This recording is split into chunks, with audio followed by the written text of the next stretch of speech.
Hello' everyone, কি খবৰ আপোনালোকৰ? আশা কৰোঁ ভালেই আছে।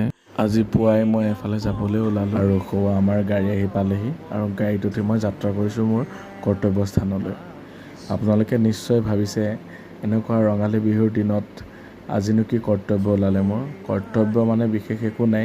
অহা 19 তাৰিখে হ'বলগীয়া নিৰ্বাচন মানে লোকসভা নিৰ্বাচনৰ কেইটামান ডিউটি পৰিছে আৰু সেই ডিউটিকেইটা কৰোঁ বুলিয়েই আজি ওলাই আহিলোঁ। বাহিৰত অলপো ৰ'দ নাই, কিন্তু তথাপিও গুপগুপীয়াকৈ বৰ গৰম এটা উঠি আছে। অৱস্থাটো দেখি গম পাইছিলেই। কৰ্মক্ষেত্ৰৰ পৰা সোনকালে উভতি আহিলোঁ যদিও আজি আমাৰ আম্বেদকাৰ ভৱনত এতে খানাৰ আয়োজন কৰিছিলে আৰু দুপৰীয়া সাঁজটো ঘৰত নাখাই ইয়াতে খোৱা হ'ল। খাই বৈ হোৱাৰ পিছত মই এতিয়া ঘৰলৈ বুলি বাট লম। আকৌ লগ পাম মোৰ অন্য এটা ভিডিঅ'ত।